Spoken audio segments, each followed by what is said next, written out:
बाजार गिर रहा है। इसका असर म्यूचुअल फंड्स में निवेश करने वाले निवेशकों पर भी हुआ है। एसआईपी के जरिए म्यूचुअल फंड्स में पैसा लगाने वाले निवेशक घबराए हुए हैं। यही वजह है कि फरवरी में इक्विटी म्यूचुअल फंड्स का इनफ्लो 26% गिर गया। एसआईपी के जरिए निवेश में भी 2% की कमी आई। ऐसे में एक बड़ा सवाल निवेशकों के मन में चल रहा है कि गिरावट के इस माहौल में आखिर करना क्या चाहिए। क्या एसआईपी को जारी रखें? एसआईपी जारी रखें तो आखिर किन फंड्स पर फोकस करें? इन सभी सवालों के जवाब हम आपको अपने इस वीडियो में देने जा रहे हैं। तो फायदे के फंड में आप सबका बहुत स्वागत है। आप देख रहे हैं बिस्तक और मैं हूं आपके साथ अर्णिमा द्विवेदी। 2020 यानी कोरोना के बाद इक्विटी में पैसा लगाकर निवेशकों ने मोटी रकम बनाई। 2020 से 2024 तक बाजार रफ्तार पकड़े हुए था, लेकिन अक्टूबर 2024 के बाद से बाजार लगातार टूट रहा है। 2020 में मार्केट एंट्री करने वाले निवेशकों ने कभी बाजार में इस तरह के मंदी के मार्केट को एक्सपीरियंस भी नहीं किया था। हालांकि बाजार के जानकारों का कहना है कि बाजार में करेक्शन काफी लंबे समय से ड्यू था और ये बाजार के लिए हेल्दी साबित होगा। लेकिन लगातार 6 महीने से गिरावट का सामना करने के बाद निवेशकों के सब्र का बांध टूट रहा है। इसका असर इक्विटी म्यूचुअल फंड्स के आंकड़ों पर भी दिखने लगा है। अब इस गिरावट का सबसे ज्यादा असर स्मॉल कैप और मिड कैप शेयरों पर पड़ा। इसकी वजह से मिड कैप और स्मॉल कैप म्यूचुअल फंड्स में एसआईपी या फिर एकमुश्त निवेश करने वाले निवेशकों के पोर्टफोलियो पर भी यह असर आ गया है। ऐसे में अगर आप निवेश की सोच रहे हैं तो फ्लेक्सी कैप बनाम मल्टी कैप फंड्स के बीच कंफ्यूजन भी है, तो ये स्टोरी आपके लिए है। इक्विटी म्यूचुअल फंड्स में फ्लेक्सी कैप और मल्टी कैप फंड्स को निवेशकों का अच्छा समर्थन मिला। हालांकि हालिया गिरावट की अगर बात करें तो इसमें इन दोनों ही कैटेगरी के फंड्स औसतन 16% तक की गिरावट दिखाते नजर आए, लेकिन फ्लेक्सी कैप फंड्स की गिरावट थोड़ी कम रही। फ्लेक्सी कैप फंड्स को गिरावट का बाहुबली भी कहा जाता है। वैसे अगर देखा जाए तो फ्लेक्सी कैप फंड्स ऐसे म्यूचुअल फंड्स होते हैं जो बड़े लार्ज कैप, मिड कैप और स्मॉल कैप कंपनियों में निवेश कर सकते हैं। इन फंड्स की सबसे बड़ी खासियत यह है कि ये बाजार की स्थिति के मुताबिक अपने निवेश को किसी भी कैटेगरी में एडजस्ट कर सकते हैं।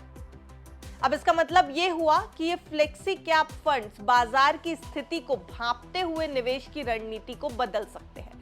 अगर मार्केट में उतार चढ़ाव ज्यादा है तो ये अपने निवेश को लार्ज कैप में शिफ्ट कर सकते हैं, यानी बाजार के रुख को देखते हुए निवेश रणनीति को एडजस्ट कर लेते हैं फ्लेक्सी कैप फंड्स। इस बार भी इन फंड्स ने गिरावट के दौर में सतर्कता बरती, कॉशियस रुख अपनाया। इसलिए इन फंड्स का रिटर्न मल्टी कैप फंड्स के मुकाबले थोड़ा बेहतर रहा है।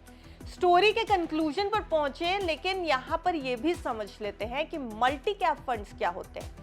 मल्टी कैप फंड्स की लार्ज कैप में और मिड कैप और स्मॉल कैप कंपनियों में संतुलित तरीके से निवेश करते हैं, लेकिन इन फंड्स के लिए सेबी ने कैपिंग लगा रखी है। इन फंड्स में कम से कम 25% लार्ज कैप, 25% मिड कैप और 25% स्मॉल कैप कंपनियों का निवेश करना ही होता है। बस इसी वजह से मल्टी कैप फंड्स पर मंदी की मार फ्लेक्सी कैप के मुकाबले ज्यादा पड़ती है, क्योंकि मंदी के मार्केट में फ्लेक्सी कैप फंड्स के पास कैपिंग नहीं होती। शायद यही वजह है कि फ्लेक्सी कैप फंड्स को मार्केट की मंदी का बाहुबली फंड भी बोला जाता है।